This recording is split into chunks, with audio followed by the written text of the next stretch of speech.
right, it is the after party here on the Sports Arena. Mike Harrison-Nudo, ASU Forks Up. He's the Sun Devil Jerry. The halftime zone, Mr. Cortland Griffin, and Torrin, the AFC South, Mr. Mike Patton. Gentlemen, thank you for hanging out with us. So we were talking about Christian Wilkins because Mike just, I think he was actually being genuine when he was talking about just them losing it in Miami, because sometimes Mike likes to throw shade at somebody. We won't mention his name. But, gentlemen, talk to me about that, though, because defensively, when we hear big-time players like this transition to a different team, how do you feel that factors into the team that they are going to versus the team that they were currently on? Oof. I would say it's going to be a huge loss for the Dolphins. Of course, they do have another run stuffer in there, but it's going to drastically affect their pass rush in terms of their interior offensive line. The other guy they signed to an extension last offseason, he's not that guy when it comes to rushing the passer. Stuffing the run, maybe, but just not that guy that Christian Wilkins is. So it's definitely going to affect them in terms of a pass rush. Kind of couple that with, a couple of their pass rushers getting injured last year during the season and coming into the season banged up. They're definitely going to feel that a little bit more than I would say the Raiders are going to definitely benefit, I would say, more than, and the Dolphins are going to definitely feel it with those injuries along with losing Christian Wilkins. Colin, what say you, my brother? I'm going to speak to a different side of it because Mike pretty much covered the football side of it. This is going to affect the Miami Dolphins and how free agents look at your team. I mean, this goes for any NFL team. Christian Wilkins, who's a guy who was a diehard Dolphins player, right, didn't want to leave Miami, is now saying, like, you know what, bro, like, I've done it for the last 4 or 5 years. And now, like, we what are we doing? Like, we've made the playoffs. We've made every move. We traded for Tyreek Hill. We got Jalen Waddle. We got the defense. We got all these defensive players. And it's just not working. I think to me, it speaks more to the atmosphere that is Miami and the organization that is Miami, versus like with the football side of it, because they had the talent. Xavier Howard got cut, right, and now you got Jalen Ramsey. Who's the guy on the other side of him, right? Like, it's almost like you're back to square one. Jerome Baker gets cut, and then you have David Long Jr., right? Who's the other linebacker on the that's going to help him, right? Chris, like you said, I'm sorry, go ahead. I was going to say they did sign Jordan Brooks to a 3-year, $30 million deal. So that's going to be the guy. Also, I'll give you this too. They did kind of convert or try to stretch out Jalen Ramsey's deal. And then they did bring Jonnu Smith in as an upgraded tight end. So there's a couple things they did, but ultimately your point's still the same. Right. Like, it's to me, it just looks like Miami is like, we're going to go off. We're going to outscore you. Right. They're going to try the Kansas City Chiefs. And even the Kansas City Chiefs said that ain't going to work. Right. We can't just outscore you and then not play defense. Right. They went and got Spags and got that defense taken care of and got their defensive guys. Miami's like, we're just going to go out there and road rage you. And we'll figure it out. Well, if that didn't show you, and I'm gonna toot the little horn here. The Tennessee Titans, they don't go to show you, like, bro, you can't just go out there and not score teams. Like, you gotta go out there and scrap. And well, that's the thing. The Miami can't be like Mike D'Antoni and just put up points, And not 7 seconds or less. You can't say Mike D'Antoni. You gotta leave the D out because he don't play no D. Oh, come on. All right. You know what? Because 7 seconds or left work. Yeah, man. So I think Antonio Pierce. But anyway, but look, I mean, I'll say this. I mean, everybody understands now, like, yes, the rules with the quarterbacks and everything, but you have to have, I mean, Corey, you're saying it. I mean, I said it all year long, and I mean, Eric knows.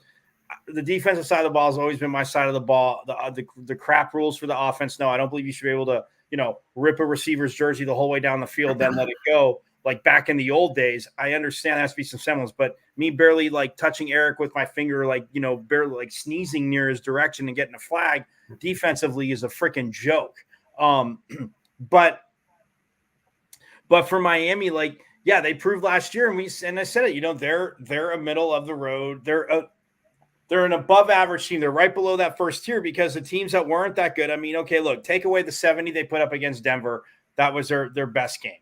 And then if you take away, you want to say that their first game in Buffalo was their worst game. Yeah, they put up 20 points, but Buffalo smashed them early in the season in Buffalo. Like, you take those two away, but teams that they were better than, that couldn't cover, that when you have Hill and Waddle on the field, it's one of those things where, and the stable of backs that they had that were all freaking home run hitters. Like, yes, that part is awesome.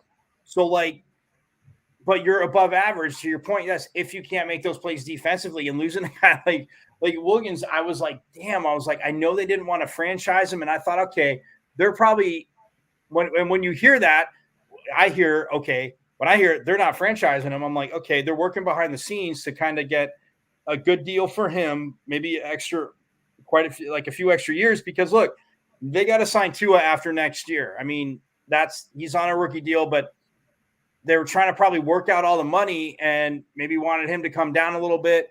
Maybe, like, again, if you go those extra years, and I'm not talking about putting voided years in the contract, I'm talking about you go, you make it a 7-year deal and cut him after 4. Well, everybody understands that guaranteed money has 7 years to get paid off. So it's a teeny bit less on the cap hit every year, like we all know. But I'm with you. I mean, it does send a message, but I mean, you re-sign Tua, but quarterbacks have to have the friendly deal. And I know how can one say, and I said this to Eric a million times, how can one say, a $500 million deal is friendly, but the way Mahomes did it and the way they started like restructuring with them, it's almost like the Dodgers in like baseball not having, there's no amount to, or how, long, no amount that you can defer. So it's like they're just deferring more money to Mahomes. So even if it stretches out an extra, it's a 10-year deal, even if it stretches out an extra 5, who cares? Like, it doesn't even stretch out. They just so the way they structured that contract was genius, because they took what he's due, like $50 million each year on that deal. They just convert the Hunts literally just converted into cash. So his cap hit is like $10 million or something crazy. Right, but I'm saying, but you're right. But if they wanted to do it too, and not that they're cutting Mahomes, but even with, but I'm saying, okay, so Mahomes would be a bad example. I'm just saying it's team friendly, but with Wilkins, even if you do, say he wanted, they said a 3-year deal and he wanted, 5, right? So, okay, how about we do a 7-year deal? This is all guaranteed, but, or not the whole contract, obviously, but your $85 million, like the Raiders did, is guaranteed. But now that's pushed out over 7 years. They're not going to convert it to cash. So even if they cut him after 4, the next 3 years on the cap hit, like, it's part of that $85 million, which again is still a lot, but you spread it out over 7 years, so it's not that bad. That's how I know they get away with it. But I'm with you, because if I'm a free agent, that's the point. Like, okay, if I go down there, yeah, can I make a difference? Sure. But wait, they just let so-and-so go. Like, okay. And like, it's a whole Aaron Donald thing. Now, Wilkins, obviously, and people can play next to him, but you have him on the same side as Max Crosby. I mean, that's freaking, that's going to be another very, very nasty duo. With a coach that they like, with those personalities in that. Exactly. And that's what I was going to say. A coach who came in and instituted the Mahomes rules, similar to the Jordan rules back in the 90s. I mean, come on. Listen, one more that I want to talk to you guys about tonight, and then we'll let y'all right out of here. I didn't put it on the screen because I'm still kind of not really sure how I feel about it. But Mac Jones to Jacksonville? Like, when I saw this deal or this trade, I was like, what? Like, weren't they in the same draft class? Yes. And it's a head scratcher for me, because why would you send a guy who you didn't know if he was going to play or Bailey Zappi was going to play each week as the New England Patriots season rolled on, but now you ship him down to Jacksonville to play behind the number 1 draft pick of that season, Trevor Lawrence, who is only coming into his own now that he actually has a true NFL head coach in Doug Peterson. But now you got Mac Jones? Like, if I'm Trevor Lawrence, I'm like, why I got to be looking over my back? Why I got to be continually looking over, my shoulder each week? I think this is I think this is going to be a downfall of Jacksonville, same way it was a downfall of Philadelphia.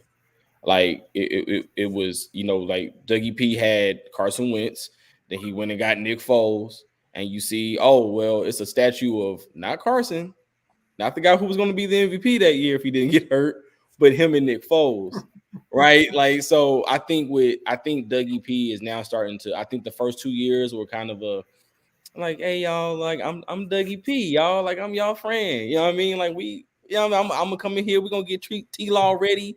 We're gonna cue him up. You know what I mean? The first year he was solid. Then last year things kind of started to, mellow out a little bit. And then this year you go get Mac Jones. Right? Like you said, like now if I'm Trevor Lawrence, I'm looking over my shoulder a little bit, right? Because this guy was a top 10 pick. Right. Like we 9 picks apart. Bro, we are top 10 twins. Like I've got something on this that maybe people kind of looked over. And the thing I'm thinking about is, everyone, I got where you're going, Cortland, and you're saying it Dougie P's and why is he doing this, that, and the other? But no, this has Trent Baalke written all over it. I'm gonna explain to you why. Because Trent Baalke is the general manager, for those who don't know. And maybe I don't know how many years ago, he had a starting quarterback, and he goes and brings, of all people, Blaine Gabbert in to be the backup in San Francisco. People remember that? Yeah. So he was a starting quarterback in Jacksonville, of course, albeit not a great starting quarterback, but still starting quarterback in Jacksonville kind of start things up a little bit. So now what you have is a same thing happening in Jacksonville, where he goes and grabs a quarterback that was a starter, albeit not a successful starter, and brings him into a team to kind of stir up things just a little bit. So this has Trent Baalke written all over it. Now, do I think this is a good move? No, but then again, they're bringing him in to be competition for C.J. Beathard as the backup quarterback.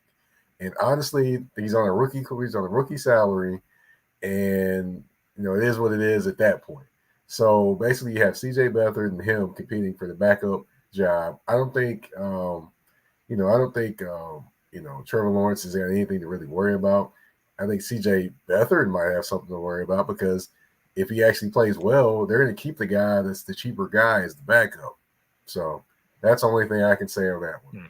But Mike, think about this, right? Trevor Lawrence missed some games last season with the knee injury, right? Now he missed one. Right, missed one, right? And he rushed back because they didn't trust C.J. Beathard, right? They played him against the Panthers, and then literally they came back right after that, and Trevor Lawrence out there with a brace on his knee the very next week. So let's just say in a perfect world, things are perfect, right? Trevor Lawrence plays a full season, then yes, he doesn't have anything to worry about. But let's say he does miss a game or two. Now Mac Jones is the starter, right? Now they trust this backup a little bit more. He goes out there and he looks great. Now you start to hear the rumblings a little bit. You know what I'm saying? Like, I hear you, Cortland. But did you see McCorkle Jones? I can't call him Mac Jones. He's McCorkle until he plays better. Did you see McCorkle Jones? Is that his real name, by the way? That is McCorkle. His name is McCorkle. Yeah. You didn't know that? No, I thought it was Mac. No. Nah. I was Googling. That's his name, bro. They tried to make him sound we cool. We off the record here, like, you know what I'm saying? But no offense, Mike. I that's a white name. I didn't know. McCorkle? You ain't talking about stealing names. Hey, I expected like McKenzie. It's like Kevin Hart said on I was watching the clip. I expected like McKenzie or like it's Maxwell, McCorkle. like with a C or something. Not McCorkle. But look, he's from Jacksonville, right? Oh my god, he's actually from Jacksonville. Yeah. So he's going home basically. I think that when we look at it, like, he's going in to be a backup, and one guy I thought that, and again he had a solid career when he had, they had a defense. He was doing well in Jacksonville, and they had an offensive line, had some weapons around him, and he was a high pick. But Blake Bortles, the 1 year Blake Bortles. And, we talked about that. I mean, when it happened, but like when Blake Bortles went to the Rams, the AFC Championship game. No. I'm saying, and they, the inadvertent whistle cost them that game. But of course, the Patriots get an inadvertent whistle that, lets them get a freaking win. Piece of crap, Tom Brady scumbag. Anyway, sorry, I didn't mean to say that. It's Mike Torres. The man is retired, Mike. Let it go. That's my Philly Torres. You finna make Tom Brady. Oh, sure. Blame it on Philly Torres. Philly Torres. Sorry. I apologize. Tom Brady. Yeah, take Greg Olson's job. You don't deserve it. Anyway, but But I mean, look, I think that year in LA, like Blake Bortles went in as a backup, to Jared Goff, and I think that helped him. I mean, Mac Jones is younger. Look, everything I want is, and I'm with you. Like, he didn't make a ton of plays when he needed to, but again, if the offensive line, the offensive line is not nearly as bad as the Giants, so I'm not going to say that, but the offensive line wasn't great. You didn't have certain weapons around him that were performing up to the level they should have been. But yeah, there were plays he made, and it's like you see him, you're like, wow. But look, 4 offensive coordinators in 4 years. I mean, going back to obviously college, 4 offensive coordinators in 4 years. And I'm not saying I think he would be like, I'm not even saying, and I'm not even for a joke, Eric, would be as good as Kirk Cousins. But I think sitting behind Trevor Lawrence, yeah, you're going to go in and you're going to want to compete, which is a huge thing. But yeah, Trevor Lawrence obviously has the advantage in that job. The weapons that Jacksonville, that Eric's boy Dougie P started to put around him, and Trent Baalke, like you're saying, the GM, like there's a lot there. And if you bring in that competition, I think that helps Trevor Lawrence. I mean, look, he was already damaged by Urban Meyer, even though it was only for what? But he resurrected himself under Dougie P, and that's what I'm saying to you. It's like we just anticipated that there would be more regression. I don't think he's had regression. I mean, I think it's been a roller coaster. So, I mean, I can see what you're saying, but I think, like, okay, you start here with Urban Meyer, and that becomes a whole mess right away because of everything. So you're kind of up, you're a little down. Then you bring some guys in. You sign it. You sign a Christian Kirk. And everybody's like, oh, that's too much money. Funny, everybody in Arizona's like, man, where's that like threat that we had over top or across the middle? Where's that speed? Yeah, Mike, you're nodding your head. Exactly. Everybody's like, oh, why'd they pay Christian Kirk that much money? I'm like, well, Trevor Lawrence is going to be able to launch him the damn ball when he needs to, but he can also drag across the middle, a little slow release. You can't coach speed. You can't coach speed, and he can burn people. But look, I think Mac Jones, I mean, to wrap up here, I think it's a good spot for him to go. Now, yes, if it's just for 1 year, it's going to be one more offensive coordinator in 1 year. But if he's there, say, for 2 years, I don't think it would kill him. If he's there for 2 years, and Mike, to your point, like, as a backup, like, yeah, if he starts doing good, but I don't think Doug Peterson's like, yeah, I mean, Carson Wentz's injury kept him out for the season. And I've said this to Eric before, guys. If it wasn't a season-ending injury, there's no way that Carson Wentz wasn't going to be playing in the playoffs. He would have been playing in the playoffs. I don't think that you can go off that. Now, if it's a 2-game stretch, like you were saying, Cortland, I don't think that's enough. Yeah, if it's 4 games and they're winning, I think it makes it harder for Doug Peterson to keep Mac Jones off the field. But he's still – look, Trevor Lawrence is still, again, the number 1 pick. That dude that we saw at Clemson that only lost, like 2 games his whole freaking career, or 1 game at Clemson. I don't even think he lost that. I think he – I think the timing – against Alabama, but still, like, either way, like, it's a smart signing, and I think for Mac Jones, but it's got to be for more than a year. He's got to get his feet back under him because, look, I'm not saying, mentally he can't handle – these guys can't handle it. Like, they can. They play the position. They get it. But he's got to, like, build himself back up because do I think he could be a very good starter? Yes, but I'm not saying he's going to be, Justin Herbert or, like, to Eric's point, we always talk about Joe Burrow. I'm not saying he's going to be that guy, but can he win you games? If you build a smart team, hell yes he can. Okay, so then along with that, can I say something? All right. Now I've heard this building up of McCorkle Jones, but I just have to say, McCorkle Jones has a better chance of starring in the reboot of Andy Griffith. Jesus Christ! Than actually being a starter and winning and being successful. Oh my God! Jacksonville Jaguars. Wow. The reboot of Andy for Jacksonville, yes, Mike. I agree because Trevor Lawrence is there. He can play Opie. He can play a grown Opie, man. Wow. So Mike Patton. So basically, what you're saying is the backup or even potential 3rd-string quarterback for the Jacksonville Jaguars. That's his ceiling. That's it. You do not see him as a starter in the NFL moving forward. I think that is what you're saying. No, I don't. I see him following the Blaine Gabbert trajectory of his career. Oh, he's being a backup for the rest of his career. All right, but wait, I'm gonna play devil's advocate with that, and I'm gonna go to what Cortland said. All right, because timing of injury dictates what happens with the team. So let's say that this upcoming 2024-2025 season, Trevor Lawrence is having an MVP caliber year, and then they go up against a team and he sustains a season-ending injury in week 14. All right. So now we in December, which now Mac Jones comes in, and he is the guy, much like what Nick Foles did. To Cortland's point, he is the guy now that gets them through the rest of the season. They've already sewn up the division. Sorry, guys. This is hypothetically speaking. And now has the opportunity to play in New Orleans at the Super Bowl because of his production. We'll throw Christian Kirk and why can't I think of the running back right now? Gabe Davis. Oh, no, who's the other guy? I'm talking about Travis Etienne. I'm sorry. Etienne. Thank you. Yeah, Etienne. But they did sign Gabe Josh Davis, Allen too. on, That's a and then huge you got the signing. Josh Allen on defense. You know, that's what I'm saying. Timing is going to dictate how we feel about this guy. But you're saying that no matter what, he is his ceiling right now and moving forward will be backup or third string for every NFL team. That is what you're saying. That is correct. That is correct. And if he comes in as a starter, it's almost like he's the guy that's going to ask, if the house is on fire, what do we do? So let me kind of back up this advocacy, right? This devil's advocacy, right? With some, please. So there's one team that I think, because I said this when Mac Jones came out of Alabama, I said this is he's a West Coast offense quarterback through and through, right? Doesn't have the strongest arm, but he's very smart, processes the game. That's why everybody thought the Niners wanted him. Right. Watch this.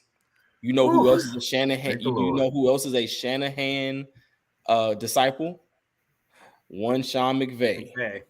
And Matthew Stafford ain't getting no younger, right? So let's just say Matthew Stafford decides to decides to tie the cleats up for one last time, right? After the 2024-25 season, right? He's got one more year left on his deal. Do you think? I think Mac Jones becomes a free agent, and I think he walks into that Sean McVay system and could be a starter because that offense fits what he does.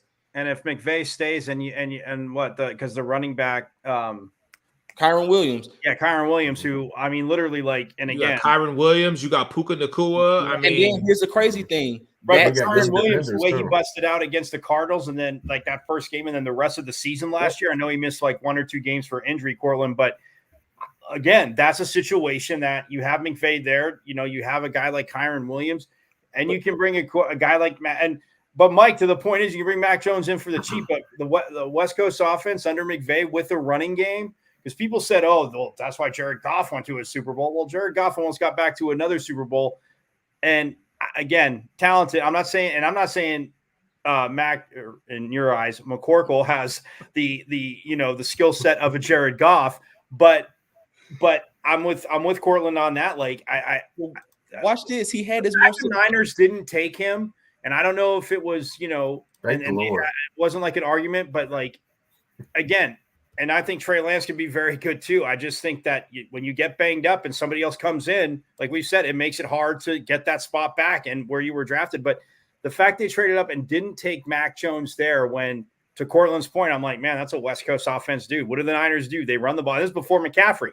I mean, again, you put McCaffrey back there, and I'm not saying that, that he could do exactly what Brock Purdy did, because I've been on the Purdy bandwagon the whole time. Like, this kid, people are like, "Oh, well, it's system." Well, he's the one making the throws. Shanahan can't throw the ball. Purdy is a better quarterback than Mac, but right. But that's what I'm saying. Like, when the Niners didn't take him, Cortland, to your point, when the Niners didn't take him, that's when I was like, "Oh, that's like a perfect fit." I was with you on that. But so watch this though. He had his best season, which was his rookie year in New England, in a Josh McDaniels system that is very similar to what they run in Los Angeles. It's a more modified. They throw the ball a little bit deep more often in LA, but those short, extended, use the running back, the swing, passes, the kind of extension to set up, the running game and get you going. That is what Mac Jones, he operated very well. When he came in, I was like, damn, that is a New England quarterback, and they're probably going to, Belichick got another one. Right.